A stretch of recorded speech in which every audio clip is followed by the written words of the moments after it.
10ویں محرم ہونے سے پہلے پھر تقریباً 16,000 لوگ آئے، یعنی تقریباً پورے ٹوٹل ملا کر 22,000 کے قریب، 21,000 سمتنگ کچھ، 22,000 کی فوج کیا معنی رکھتی ہے؟ کس کو روکنے کے لیے 82 لوگوں کو؟ اسی سے سمجھ میں آتا ہے اصل طاقت کسے کہتے ہیں۔ طاقت اسی کو کہتے ہیں کہ ادھر 3 دن کے بھوکے اور پیاسے ہیں، ان کے خیموں میں ساز و سامان بھی نہیں، جنگ کے اسباب بھی نہیں، اور وہ جنگ کی نیت سے بھی نہیں گئے، اس کے باوجود 22,000 کے سینوں میں جو کھلبلی مچی ہے، دنیا اسی کو سمجھ نہیں پا رہی ہے۔ اگر دنیا یہ سمجھتی ہے کوانٹیٹی کا نام طاقت ہے تو ہم اس کو رد کرتے نہیں، کوالٹی کا نام طاقت ہے۔ ایمان یہ اصل طاقت ہے۔ اور ایک تاریخی بات میں آپ کے سامنے رکھتا ہوں، امام حسین کا راستہ روکنے کے لیے سب سے پہلے یزید کی فوج سے جو شخص آیا تھا اس کو حر بن یزید کہتے ہیں، حر بن یزید الریاعی۔ 1,000 کا لشکر لے کر کے یہ امام حسین کا راستہ روکنے آئے، 2 دن تک ادھر ادھر گھماتے رہا، اور جب نمازیں ہوتی رہی امام حسین مصلی امامت پر ہیں اور یہ یزیدی اقتدا بھی کر رہے ہیں، ہر جماعت امام حسین کے پیچھے ہو رہی ہے۔ لیکن میں آپ کو بتاتا ہوں 10ویں محرم سے پہلے امام حسین نے ایک خطبہ دیا اور یزیدیوں سے کہا کیا تم میری حیثیت کو نہیں جانتے؟ میں فاطمہ زہرا کا بیٹا ہوں، حیدر کرار کا نور نظر ہوں، رسول اللہ کا نواسا ہوں، میری نسبتیں کیا تمہیں نہیں معلوم؟ تم میرے خون سے اپنے ہاتھوں کو نہ رنگو، میں تمہارے پاس آپشن رکھتا ہوں، میں اس راستے سے اپنے واپس مدینے کی طرف جاتا ہوں یا کسی ساحل کی طرف یا دمشق جاؤں گا، جنگ کرنا نہیں چاہتا تم سے۔ یہ 3 آپشن جب امام حسین نے رکھا تو یزیدیوں نے ایک کو بھی قبول نہیں کیا، وہ جنگ کرنا ہی چاہتے تھے، امام حسین کے خون کے ساتھ کھیلنا ہی چاہتے تھے۔ لیکن جو حر بن یزید ہے، توجہ چاہتا ہوں، جو خود امام حسین کا راستہ روکنے کے لیے آیا، اس کے دل میں یہ بات آئی اور اس نے آ کر کے 10ویں محرم کو یزیدیوں سے کہا میاں مان لو حسین کی بات، 3 میں سے کوئی ایک بات مان لو، ہم جنگ نہیں کرنا چاہتے، وہ رسول اللہ کے بیٹے ہی تو ہیں۔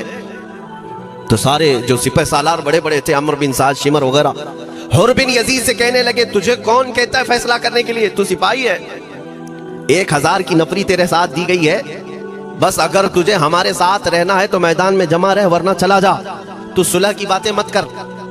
حر بن یزید اسی دن 10ویں محرم کو ان یزیدیوں سے کہتا اچھا اگر تم میرے اس بات کو نہیں مانتے تو تمہاری سپہ سالاری تمہیں مبارک، میں حسین کے خیمے میں جا رہا ہوں۔ جو یزید کی طرف سے آیا تھا وہ کدھر چلا گیا؟ مولا حسین کے خیمے میں۔ کب؟ صرف 10ویں محرم، ایک روایت میں 9ویں محرم کو، 1 دن پہلے امام حسین کے خیمے میں آیا، دست بوسی کی، معافی مانگی، اور امام حسین نے کہا اب تم جا سکتے ہو اپنے گھر۔ حر بن یزید نے کہا میں اس وقت تک اب آپ کا ساتھ نہیں چھوڑوں گا جب تک میرے جسم میں آخری سانس باقی رہے، میں آپ کے ساتھ رہوں گا۔ اب امام حسین کی وفاداری میں آنے والا کون تھا؟ اس لیے میں آپ کو ایک چیز دے جاتا ہوں میرے عزیزوں، اللہ عز و جل کی قدرت کے فیصلے ہیں، وہ جب چاہتا ہے کہیں سے بھی کسی کو ہدایت عطا فرماتا ہے۔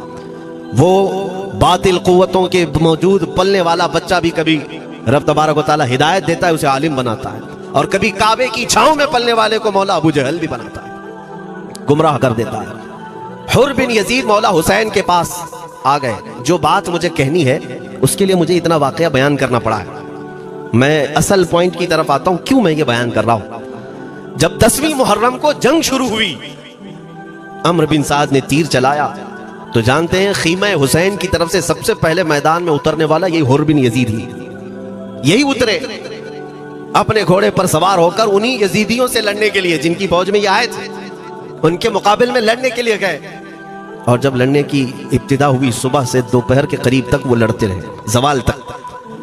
آپ جو بات کہنا ہے توجہ سے سنو، حر بن یزید نے صبح سے لڑائی کی، بہتوں نے وہاں پر میدان جنگ میں مقابلہ آرائیاں کی ہیں، لیکن حر بن یزید کی جو لڑائی ہے وہ تاریخ میں لکھی ہوئی۔ آج انہوں نے یزیدیوں کے ساتھ جو جنگ کیا، کئی گھنٹے جنگ کرنے کے بعد جانتے ہیں تنہا حر بن یزید نے 120 یزیدیوں کو قتل کیا، 120 کی تعداد، ایک گھوڑ سوار ایک ہی ہے، 120 کو مار گرایا۔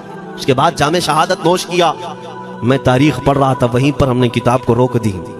بہت سارے لوگ کربلا کے واقعات میں امام حسین کے خاندان کے بچوں کے شہادت تو بیان کرتے ہیں، ان کے جسم کٹ گئے، ان کے اوپر گھوڑے دوڑائے گئے، لیکن تم یہ نہیں جانتے کہ حسینی شہزادوں نے باطل قوتوں کے کیسے چھکے چھڑائے تھے۔ ایک ایک جوان نے